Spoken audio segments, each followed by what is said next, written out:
마가복음 10장 46절부터 52절까지 말씀 제가 봉독하겠습니다.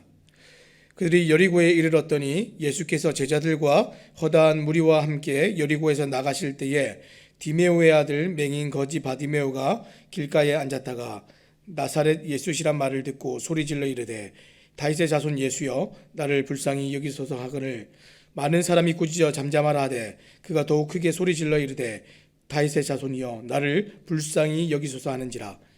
예수께서 머물러 서서 그를 부르라 하시니 그들이 그 맹인을 부르며 이르되 안심하고 일어나라 그가 너를 부르신다 하매 맹인이 겉옷을 내버리고 뛰어 일어나 예수께 나아오거늘 예수께서 말씀하여 이르시되 내게 무엇을 하여 주기를 원하느냐. 맹인이 이르되 선생님이여 보기를 원하나이다. 예수께서 이르시되 가라 내 믿음이 너를 구원하였느니라 하시니 그가 곧 보게 되어 예수를 길에서 따르니라. 아멘. 오늘은 우리가 가장 위대한 초대라는 제목을 가지고 함께 말씀을 나누기 원합니다. 우리가 어떤 파티나 큰 모임에 초대될 때가 있습니다. 정말 즐거운 일이죠. 근데 보통 파티는 이 즐거운 음악을 듣고 맛있는 음식을 먹으면서 사람들과 많은 대화를 나누는 이 사귐이 있기 때문에 사람들이 파티에 가는 것을 좋아합니다. 하지만 모든 파티에 목적이 있고 목적에 맞는 사람이 가야 사실 기쁨으로 그 초청에 응할 수가 있습니다.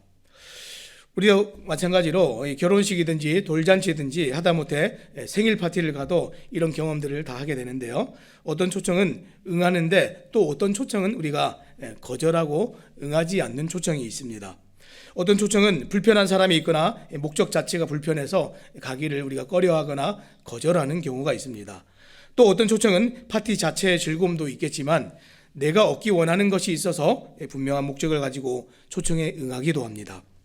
그것이 내가 좋아하는 사람과의 교제일 수도 있고요. 아니면 어떤 사람들은 업무적인 영업이나 청탁을 위해서 여러 초청에 응하는 사람들도 있습니다. 분명한 것은 우리가 이 파티에 응할 어떤 작은 이유나 목적이라도 발견하지 못한다면 누구든지 이 초청에 응하지 않는다는 것입니다. 왜냐하면 파티에 내가 갈 의미를 찾지 못하고 파티에 간다면 그것은 시간 낭비이기 때문에 그렇습니다. 그래서 모든 초청은 나에게 이 초청이 어떤 의미가 있는지 알아야 그 초청에 응할 수가 있습니다. 오늘 예수님께서는 잠시 지나가는 길에서 수많은 사람들 중에 단 한 사람에게 오늘 위대한 초청을 하셨습니다. 이 말씀 한번 우리가 들어보기 원합니다. 오늘 예수님과 제자들이 요단강 서편에서 위치한 지금 여리고에 들어섰습니다. 여러분, 이 여리고는 이 지중해 해수면보다 250m나 낮은 곳입니다. 굉장히 낮은 곳입니다. 그래서 이 해발 790m의 이 예루살렘과는 거의 한 1000m 정도 고도의 차이가 있습니다. 그래서 지금 예루살렘으로 가려면 이 가파른 언덕길을 올라가야 되는 것이 이 여리고에서 예루살렘까지 올라가는 길입니다. 이 6월절이 가까워지면서 이 예루살렘을 향한 이 오르막길에는 이 순례객들로 지금 가득 찬 상황인데 예수님의 일행도 그 여리고에 머물기 위해 지금 가는 것이 아니라 예루살렘으로 올라가기 위해서 지금 오늘 지나가는 길이었습니다. 오늘 말씀 46절 이 앞에 나오는 말씀 제가 한번 읽겠습니다. 그들이 여리고에 이르렀더니 예수께서 제자들과 허다한 무리와 함께 여리고에서 나가실 때에. 지금 다른 어떤 본문들과 다르게 지금 보니까 어떻습니까? 여리고에 딱 들어와서 어떤 일이 있는 것이 아니라 여리고에 이르렀더니 그리고 바로 이제 이어서 여리고에서 나가실 때에 이렇게 기록하고 있습니다. 여리고에 들어와서 곧장 많은 무리와 여리고를 통과하여서 지금 빠져나가고 계신 장면입니다. 그런데 잠시 스쳐가는 그곳에서 한 사람과의 특별한 만남이 일어나고 있습니다. 어떤 만남입니까? 자, 46절 하반절 말씀 제가 읽겠습니다. 디메오의 아들인 맹인 거지 바디메오가 길가에 앉았다가. 오늘 예수님을 극적으로 만나게 된 사람은 이제 여리고성이 끝나는 그 지점에 앉아있던 한 소경 거지였습니다. 자, 오늘 성경은 그를 바디메오, 곧 그 디메오의 아들이라고 이제 소개를 하고 있습니다. 자, 오늘 본문은 그가 소경이 된 원인을 소개하고 있지는 않지만 구걸을 해야 되는 사람이라고 말을 해주고 있습니다. 그래서 그를 소개할 때에 맹인이면서 거지였다 이렇게 소개를 하고 있습니다. 바디메오에게 길가는 사람들의 거절과 은혜를 맛보는 치열한 생계의 현장이었습니다. 특히 이제 6월절을 앞둔 이 시기에는 많은 사람들이 지나가기 때문에 더 많은 수입을 기대할 수 있는 아주 우리가 흔히 얘기하는 대목이죠. 하지만 아무리 순례객들이 은혜를 베풀어도 그의 비참한 길가의 현실을 바꿀 수는 없습니다. 일시적으로 누군가 볼 수 없는 그를 도와줄 수 있습니다. 또 일시적으로 누군가 그의 먹고 사는 문제를 위해서 돈을 주거나 어떤 보살핌을 해결해 줄 수 있겠지만 그의 가장 근본적인 소경의 문제와 인생을 바꾸는 그 문제를 해결해 줄 수는 없습니다. 자, 이것은 마치 예수님이 승천하신 이후에 성전 미문에서 구걸하던 안진뱅이의 모습을 지금 우리가 겹쳐서 보는 것과 같습니다. 안진뱅이가 앉아 있는데 베드로와 요한이 이 성전 미문을 지나가는 그 사건이 있었죠. 그때 베드로가 뭐라고 얘기했습니까? 사도행전 3장 6절 말씀에 보니까 베드로가 이르되 은과 금은 내게 없거니와 내게 있는 것을 내게 주노니 나사렛 예수 그리스도의 이름으로 일어나 걸으라 하고, 일시적인 도움을 받으려고 했던 이 성전 미문의 안전뱅이 거지는 생각지도 못한 은혜를 받았습니다. 나면서부터 걷지 못하던 사람이 걷고 뛰게 되었습니다. 기대하지 않는 중에 은혜가 임한 것이죠. 그런데 오늘 바디메오는 비슷한 상황이지만 더 적극적이었습니다. 많은 사람들의 이 발소리와 웅성거리는 그 소리에 누군가 무심코 외친 한 문장이 이 바디메오의 귓전에 울려 퍼졌습니다. 나사렛 예수다. 이 문장 한 문장이 들렸습니다. 얼마나 많은 사람들이 지나가는데 그 사이에서 그 소리가 어떻게 들립니까? 이 소경이기 때문에 귀가 굉장히 밝은 사람입니다. 자, 근데 귀가 밝다고 아무 소리나 다 들리는 것이 아니죠. 가슴에 이 간절함을 가지고 있는 사람이었습니다. 나사렛 예수시란 말을 듣고 소리 질러서 이르되 이 다윗의 자손 예수여 나를 불쌍히 여기소서. 47절 말씀에 보니까 이렇게 기록하고 있습니다. 다윗의 자손 예수여 나를 불쌍히 여기소서. 소리를 질렀습니다. 이 바디메오의 행동을 봤을 때 그는 이 예수님의 소문을 익히 들어서 알고 있었던 것 같습니다. 그리고 내심 언젠가 예수님께서 이 순례객으로 이 길을 지나가기만을 바랐을 겁니다. 소문을 들었을 때 예수님은 그의 전부를 바꿔놓으실 수 있는 유일한 소망이라는 이 확신이 있었습니다. 그런데 어느 날 가만히 앉아서 있는데 그의 귓가에 나사렛 예수가 지나가신다 하는 소리를 들었을 때 그는 다시 오지 않을 이 기회를 놓칠 수 없어서 소리를 질렀습니다. 하지만 그 떠들썩한 이 순례 행렬에 이 바디메오의 목소리가 예수님께 들리기가 어려웠습니다. 그러니까 어떻게 합니까? 바디메오가 거기서 멈추지 않고 한 번 하고 멈추지 않고 더욱 큰 소리를 치면서 다윗의 자손 예수여 나를 불쌍히 여기소서 이렇게 외쳤습니다. 자, 48절 말씀 제가 읽어보겠습니다. 많은 사람이 꾸짖어 잠잠하라 하되 그가 더욱 크게 소리질러 이르되 다윗의 자손이여 나를 불쌍히 여기소서 하는지라. 그냥 안 들려서 포기하는 정도가 아니었습니다.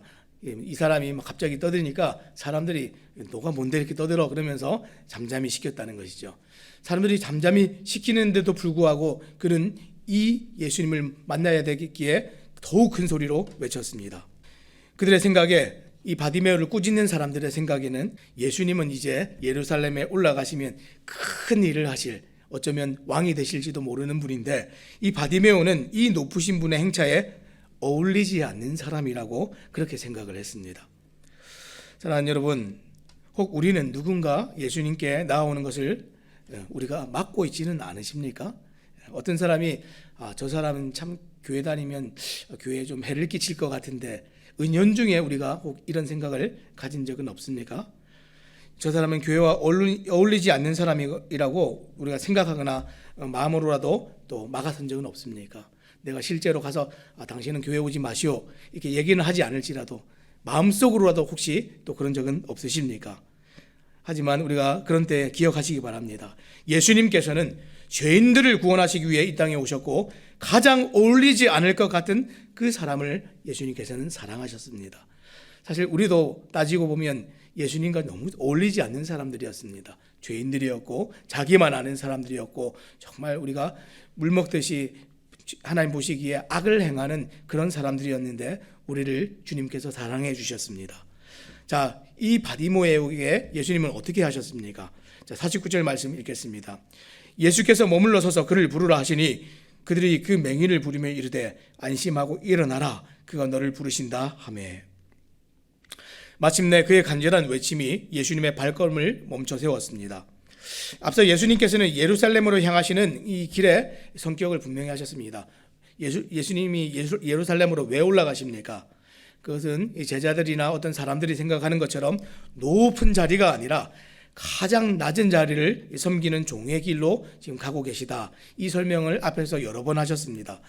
유대인들에게 이 다윗의 자손은 곧 메시아를 의미하지요. 제자들을 포함해서 무리들에게 예수님은 가장 높은 자리로 오르시는 영광스러운 메시아로서 다윗의 자손 이렇게 외치면서 지금 예수님과 함께 가고 있지만, 바디메오에게 예수님은 자신과 같은 가장 미천한 자의 자리까지 내려오실 수 있는 자비로우신 메시아로서 다윗의 자손을 부르고 있었습니다. 예수님께서 단 한 사람을 위해서 지금 가던 길을 멈추시고 발걸음을 멈추시고 그에게 가셨습니다. 그리고 사람들을 시켜서 바디메오를 부르셨습니다. 잠잠하도록 또 바디메오를 꾸짖었던 그들이 이제 그를 예수님께 인도하는 자들이 되었습니다. 사실 예수님께서 직접 몇 걸음만 가시면 될 텐데 사람들로 하여금 바디메오를 오게 하신 것이죠. 얼마나 예수님께서 이 사람들에게 자비를 베푸십니까? 우리가 정말 해야 될 일이 무엇인지를 이 사람들에게 가르쳐 주시는 겁니다. 우리가 사람들을 배척하는 것이 아니라 사람들을 예수님께로 인도하는 사람들이 되어야 된다는 것을 경험적으로 그들이 알도록 그렇게 명령을 하신 것입니다. 인생에서 가장 위대한 초청에 지금 오늘 바디메오는 어떻게 하고 있습니까?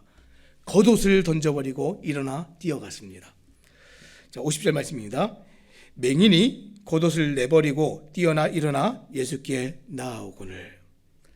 지금 겉옷을 벗고 뛰어가는 장면을 묘사를 하는데 바디메오가 겉옷을 벗고 뛰어갔습니다. 이렇게 하지 않았고 그가 겉옷을 벗고 뛰어갔습니다. 이렇게 하지 않았습니다. 지금 성경에 뭐라고 표현했습니까? 굳이 표현하기를 맹인이 겉옷을 내버리고 뛰어나 일어나 예수님께로 갔습니다. 이렇게 표현했습니다. 겉옷을 벗는 장면에서 굳이 맹인이라고 표현을 했습니다. 지금 이 맹인에게 있어서 이 자신이 가지고 있었던 겉옷이라는 것이 얼마나 중요한 것인지를 설명하고 더 돋보이게 하기 위해서 맹인이라고 굳이 얘기하고 있습니다. 자, 겉옷은 그 당시에 유일한 보호장구이자 특히 이 바디메오에게는 사람들이 던져주는 동전바지로 쓰여질 만큼 구걸의 또 필수품이었습니다. 앞에서 우리가 모든 것을 버리고 주를 따랐나이다 라고 했던 이 베드로의 고백을 기억합니다. 마가복음 10장 28절에 베드로가 그러죠. 우리는 예수님을 따를 때 모든 것을 버려두고 예수님을 쫓았습니다. 이렇게 얘기했는데 바디메오가 자신의 겉옷을 버렸다는 것은 사실상 자신의 소유 전부를 버린 것이나 마찬가지였습니다.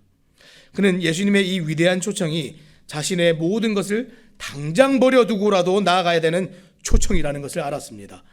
자, 이것은 앞에서 재물이 많아서 예수님의 초청에 응하지 않았던 한 부자와 굉장히 대조되는 장면입니다. 앞에서 한 부자가 나오는데 그 부자는 예수님의 초청에 어떻게 응했습니까?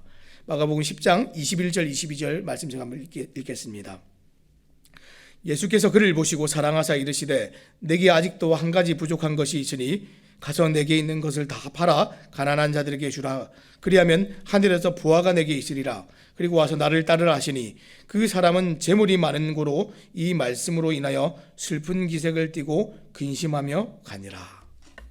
한 부자가 왔다가 재물이 너무 많아서 소유가 너무 많은 것 때문에 그것을 버려두고 예수님을 쫓는 것이 너무 힘들어서 근심하면서 돌아간 일이 있었습니다.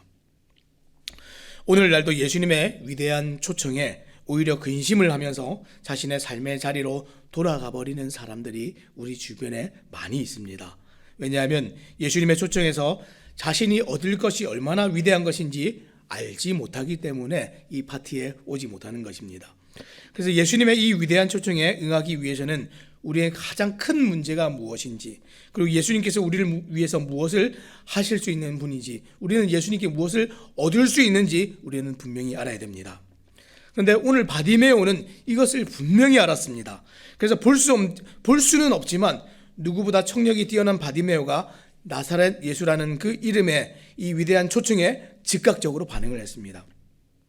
그리고 예수님께서 이 위대한 초청의 목적을 이제 설명을 하십니다. 자, 51절 52절입니다. 예수께서 말씀하여 이르시되 내게 무엇을 하여 주기를 원하느냐? 맹인이 이르되 선생님이여 보기를 원하나이다. 예수께서 이르시되 가라 내 믿음이 너를 구원하였느니라 하시니 그가 곧 보게 되어 예수를 길에서 따르니라. 예수님께서 설명하셨던 이 위대한 초청의 목적, 이 초청은 어떤 초청이었습니까? 구원으로의 초대였습니다. 예수님께서는 바디메오의 대답에서 지금 무엇을 보셨습니까? 믿음을 보셨습니다. 무엇을 하여 주기를 원하느냐라는 질문에 바디메오는 정확하게 메시아만이 하실 수 있는 일을 요청했습니다. 보기를 원하나이다. 가라, 내 믿음이 너를 구원하였느니라. 예수님과 정말 짧은 만남이었고 그 길을 지나는 중이셨지만, 예수님께서 그 길을 그냥 지나는 중이셨지만 그 찰나의 순간에 바디메오를 고치고 구원하시기에는 정말 충분한 시간이었습니다. 사랑하는 여러분, 예수님께서 우리를 고치거나 구원하시기 위해서 혹은 우리의 삶의 가장 중요한 문제를 해결하시기 위해서 노력하시거나 많은 시간이 필요하신 것이 아닙니다. 만물의 창조주이시고 그분께 믿음을 보인다면 그 어떤 찰나의 순간에도 누구든지 구원을 받을 수가 있습니다. 예수님의 이 위대한 초청에 응할 마음이 나에게 있기만 하다면 능력 많으신 우리 주님께 시간은 별로 중요하지가 않습니다. 바디메오는 즉시로 보게 되었고 그 자리에서 바로 예수님께서 가시는 그 길을 따르는 제자가 되었습니다. 오늘 바디메오를 통해 마지막으로 보여주시는 이 모습은 앞서 등장했던 두 인물과 대조되는 이 모범적인 제자의 모습을 우리가 살펴볼 수 있습니다. 첫째로는 그는 우선 재물을 더 사랑하고 놓지 못해서 결국 예수님을 따르기를 포기한 부자와 대조되는 인물로 지금 바디메오가 소개됩니다. 부자가 하나님 나라에 들어가기 어려운 것과 가난한 거지가 그 나라에 들어가는 것이 대조되고 있죠. 둘째로 그는 예수님을 따르지만 그 길을 성공의 기회로밖에 생각하지 못한 예수님의 제자들과도 대조되고 있습니다. 섬김을 받기 위해 높아지기를 바랬던 이 제자들은 권력에 눈이 멀어 있었지만 가장 낮은 자리에서 가장 높으신 분의 섬김을 받은 바디메오는 눈을 떴고 모든 것을 버리고 예수님을 따라갔습니다. 죄의 종으로 비참한 삶을 살아가던 우리가 죄와 사망에서 벗어나 새로운 생명을 부여받고 새로운 피조물이 되었다면 이미 우리의 길은 정해져 있습니다. 그것은 생명의 주인 되신 예수님의 그 길을 우리가 따라가는 것입니다. 이것이 진짜 구원받은 성도와 참된 제자의 삶입니다. 사랑하는 여러분, 역사상 가장 위대한 초대는 십자가의 초대입니다. 예수 그리스도의 초대입니다. 이사야 선지자는 예수님의 이 초대를 설명할 때 이렇게 설명을 했습니다. 이사야서 55장 1절 말씀입니다. 오라 너희 모든 목마른 자들아 물로 나와오라 돈 없는 자도 오라 너희는 와서 사 먹되 돈 없이 값 없이 와서 포도주와 젖을 사라. 아멘. 채워질 수 없는 갈증과 배고픔을 위해서 수많은 것을 우리가 찾아다녀도 우리의 목마름과 배고픔을 진정으로 해결해 줄 수 있는 것은 세상에 없습니다. 우리의 이 기갈과 갈증과 배고픔은 영적인 것이죠. 그런데 우리가 해결할 수 없는 그 일에 대하여서 예수님께서는 어떤 자격이나 조건 없이 돈 없이 값 없이 와서 먹으라 이렇게 말씀하셨습니다. 이것이 예수님께서 초청하시는 이 초청입니다. 돈 없이 값 없이 와서 그저 먹으라. 이런 초대가 어디 있습니까? 예수님의 초대는 단 한 가지, 목마름이 자격이 되고 배고픔이 자격이 되는 그런 초청이었습니다. 사랑하는 여러분, 지금껏 교회에 다니고 신앙생활하면서 예수님의 초청에 응한 결과가 혹 우리 중에 열매로서 나타나고 있습니까? 목말랐던 여러분의 인생이 생수를 경험하고 있습니까? 수고하고 무거운 짐이 벗어졌습니까? 더럽고 응탕한 이 세상 속에 여러분이 가진 진리가 여러분을 자유케 하고 있습니까? 주님의 초청이 여러분의 삶에 정말 이 현실이 무엇인지 보게 하고 있습니까? 아니면 아직도 단지 막연한 희망만을 가지고 이 신앙생활을 하고 있습니까? 이 위대한 초청에 응한 바디메오가 눈을 떴고 예수님을 따르는 삶이 된 것처럼 예수님을 믿고 나서 여러분의 삶은 이 확실한 선명한 보게 되는 그런 변화가 있고 구원받고도 여전히 내 삶이 함몰되어서 살아가는 그런 일이 없는 또 그런 삶이 되어야 될 줄로 믿습니다. 이제 우리를 위대한 초청으로 부르시고 구원하신 목적에 합당한 제자의 삶 우리가 혹 살아가고 있는지 한번 돌아보시기 바랍니다. 오늘 말씀을 맺겠습니다. 오늘도 우리가 생각지 못한 이 찰나의 순간에 십자가의 위대한 초대는 계속되고 있습니다. 누가 이 초청에 응할지 또 누가 응하지 않을지 우리는 알 수 없습니다. 믿음을 가지고 구원받는 일에는 하지만 많은 시간이 필요한 것이 아닙니다. 자격을 갖추거나 공로가 있어야 이 초청에 응할 수 있는 것도 아닙니다. 그저 목마름이 자격이 되고 나의 삐뚤어지고 못남이 자격이 되어서 나오는 것, 이것이 예수님께서 사람들을 부르시는 초청입니다. 아직도 늦지 않았습니다. 그리고 이 기회가 언제 지나갈지 모릅니다. 오늘 바디메오를 기억하시고 이 위대한 초청이 필요한 분은 지금 이 순간에 예수님을 믿고 받아들이시기 바랍니다. 또 혹 이 초청이 필요한 분이 여러분 주변에 있거나 그런 분들을 여러분들이 아신다면 이미 제자가 되신 여러분이 예수님의 이 위대한 초청을 전해주시기 바랍니다. 기도하겠습니다.